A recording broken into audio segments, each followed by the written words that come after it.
So, hey, brother, I've really been looking forward to doing this for a long time to just kind of get some background on a brother that's been in the club for a while. What's your total number of years of the club? Well, if I add them all together, it's 12 plus almost 11, so it'll be 23. 23 years. Yeah, Well, you've seen a lot. yeah. So let me just kind of start with like what branch of the service were you in? Navy, yeah. 1971, I'm sorry, 1967 and 1971. An interesting time. What'd you do in the Navy? I was a radio operator instructor on P3s, submarine hunters. Oh, that You sounds know, cool. so yeah, I mean, it kept me out of it kept me out of the bush, which is, depending on your point of view, is good or bad.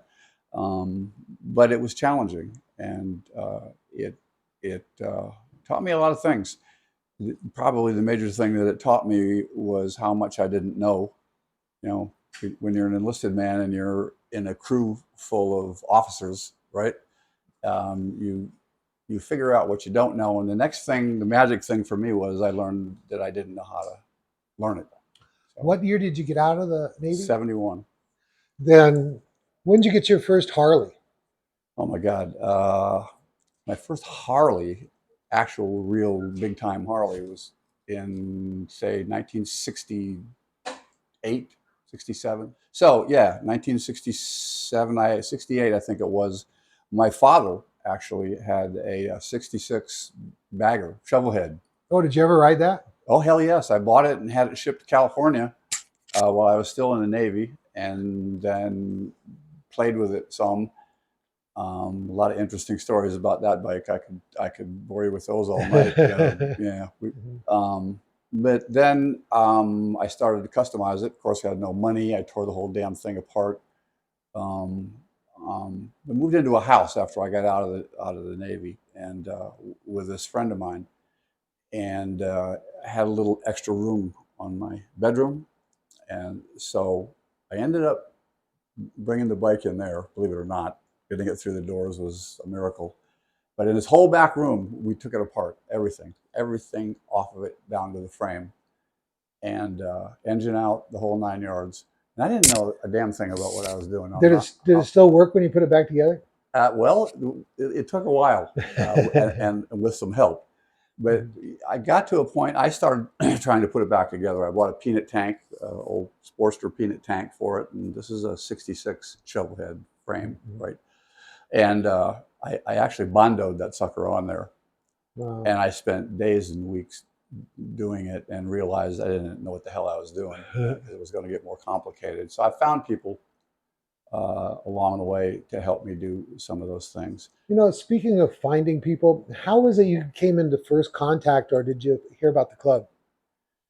Um, After I got out of the service, I ended up actually getting a real job, and in the process of doing that, I ended up in Texas. And make a long story short, my wife, got married, and we both ended up with Harleys. My Sprinter that I bought in 1993, that one, and my wife had a Sportster. We were riding one day over at Joe Pool Lake, or around Joe Pool Lake in Fort Worth, and we came across this sort of encampment, and I noticed that all of a sudden that all these black cuts, and it said Vietnam vets on the back. This was like 95, somewhere around there.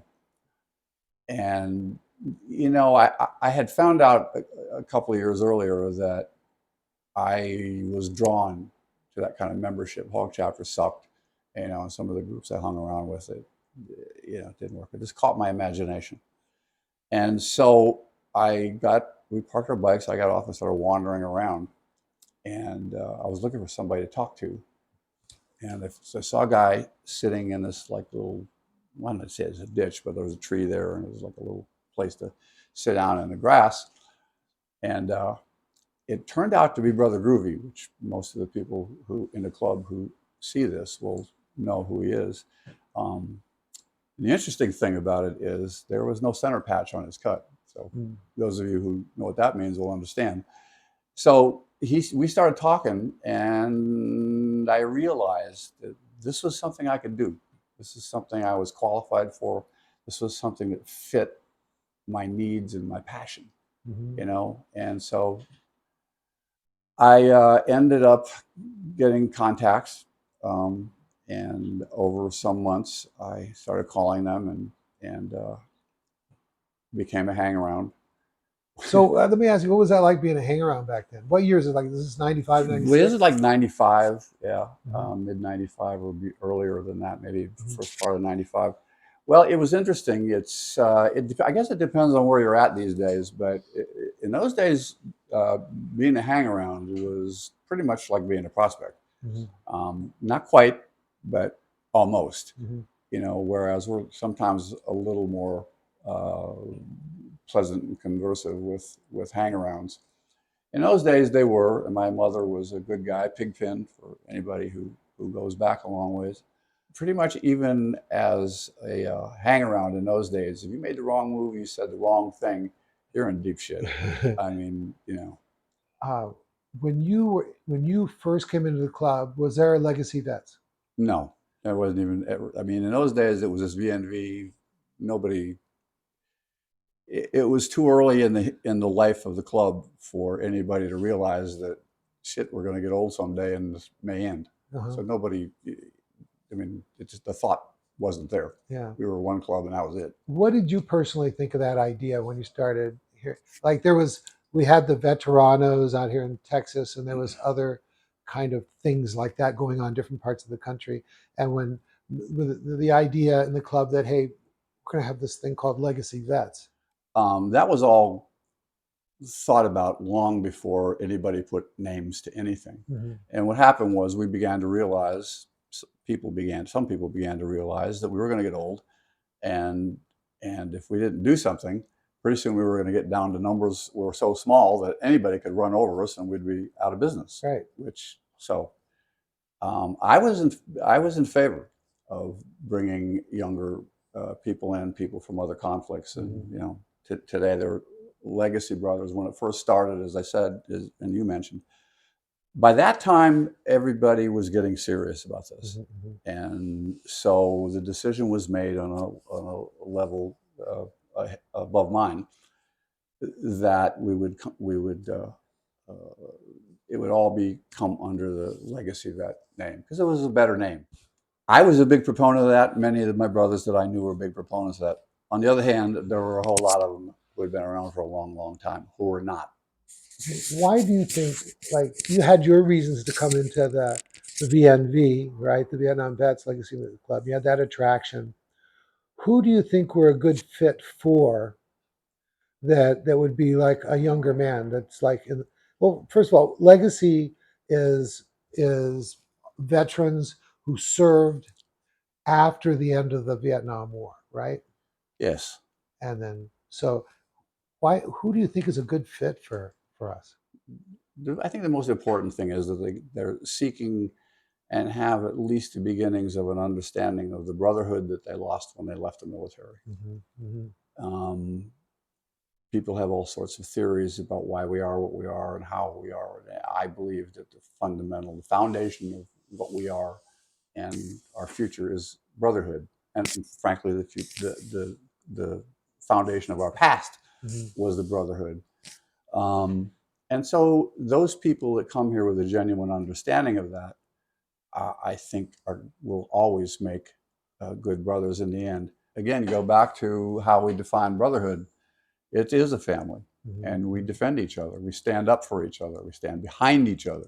We have give none, take none, and that means give no disrespect and don't take any disrespect. I'm thinking about how when we have someone new that we want to groom them to understand balance. Yeah, well, I think we always tell everybody family job club. The bylaws say family job club. It's a mantra, but you do have to explain to people that it's not just a mantra to quote. You're not meditating. Um, your first priority is your family, your wife, your kids, et cetera, et cetera. Second is your job. I mean, if you don't have a job, you don't have any money, you can't do anything, et cetera. Yeah, because you got to have a motorcycle, right? Right. If you're not Yeah. paying your You got to bills, pay they come insurance. take your motorcycle. Yeah, right. You have gas and hotel anyway.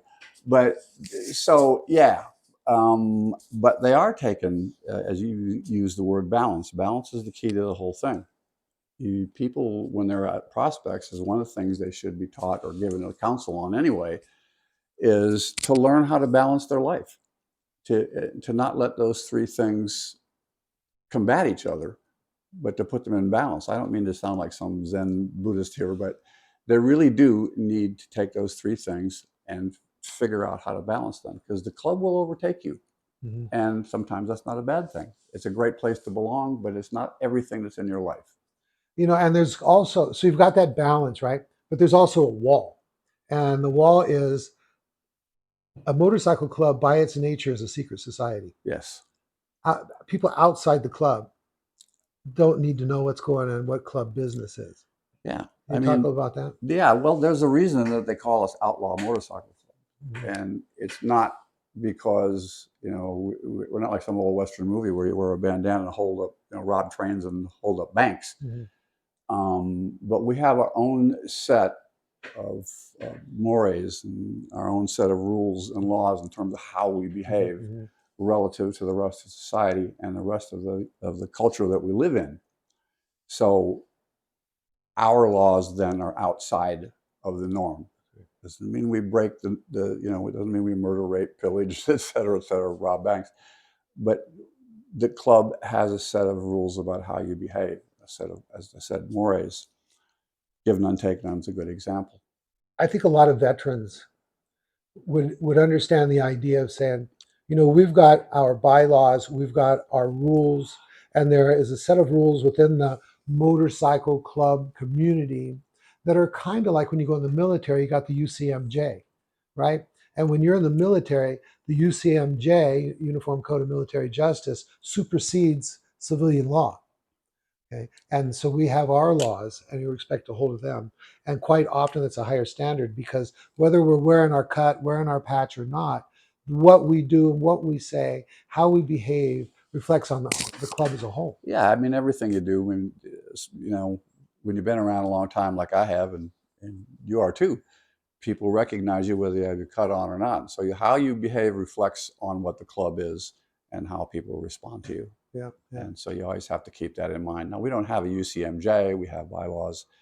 I know when I got around the club, I had to step up personally in a number of ways, and because of being held to a higher standard than a civilian. Right. And then when my riding had to be stepped up, like, believe me, there's a big difference between rolling down the road with your buddies and being in a motorcycle Yeah. pack the way our chapter rides in Texas. Right. And it's all those are all learned behaviors. People who get on a motorcycle when they're a civilian, so to speak, they just ride around doing whatever they want to do. Like a mob. Well, when you're with us and you're riding around with one or two people, or even when you're riding alone, you're representing a whole lot of other people. So your behavior affects how people look at the rest of us. When you're in a pack, it affects the life. You put other people's life in danger if you don't learn how to do it right. And it does take learning. I've been around a long time and I'm still learning, as you well know. One of the things I like to say is, when you're looking for that brotherhood, you experience it in the pack, don't you? Yeah. Yeah. And it's an interesting test when you go through it, even deeper than that. There's a real psychology to that. It's you're on the road, you're riding your bike, you're doing X number of miles an hour, and you suddenly have to behave in a different way than if you were all by yourself. And it's not unlike the military. Yeah. You have accountability for others, and so your behavior has to adjust accordingly. And you're right. That's when you start to build the pack. You build the chapter, and as you know, I've said many times that the chapter are bricks that supports the club, and so we don't do all those things properly. The club is in danger. So, I think there's, like, when you're in a pack and you're riding down the highway and you're 2x2 and you're just rolling, you're like a train, big red and black train going down the road, and you really experience, and this is a positive thing, a pack consciousness, because you're aware of what's in front of the pack, the brothers that's next to you, what's behind you, and you're just like that one with this red and black train going down the road. Am I Yeah, onto there are so something? many things about that. When you're in the front of the pack, you find yourself, some of the most blessed moments then are when you find yourself in sync with the guy next to you, whether there's anybody in front of you or not. You find yourself rolling, changing lanes, and just rolling and keeping speed. When you're behind those guys, you're doing the same thing, but you're also watching your distance, and suddenly it becomes this wonderful dance. Yeah. And then when you're farther in the back, you get to do all those things, but you also get to see this beautiful ribbon snake in front of you, and knowing that you're part of it is a wonderful experience. It's really like an honor just to be part of people who are working at that level on a bike. Yeah. And the thing is that I think we're speaking a little poetically now, but that's okay because it's appropriate. And I think that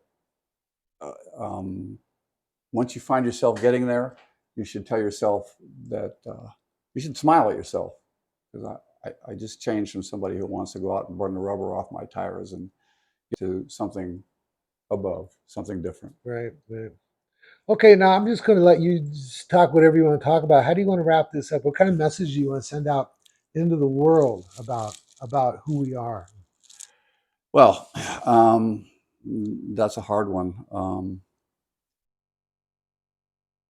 I think I would rather send a message out to us and say, remember every day how fortunate you are to be here. Tell everybody, be happy, understand, count your blessings that you're here. It's a good place to be. So many people out there, especially like get out of the military, and they really don't have a purpose anymore, and they don't have the brotherhood anymore for the right men who are ready to step up and put the time and the energy into brotherhood. It's just a life-changing opportunity. It is, and for a lot of people, it's because of the evolution of the club. It's you have to do a little work to get there, because early on, the mission was clear: bring our brothers home. Bring our brothers home, from Vietnam. In those days, we used to send people to Vietnam, to bring people home. And that was pretty clear and direct. POW, MIA stuff. That's not so clear anymore. But the brotherhood aspect of it is quite clear. It is quite clear, and I urge everyone to focus on that. All right, my brother. Thank you for talking to me and help me make this video. And I'm just honored to be a part of the club and to know you. Me too, brother. It's my honor. Thank you. All right. LRB. LRB.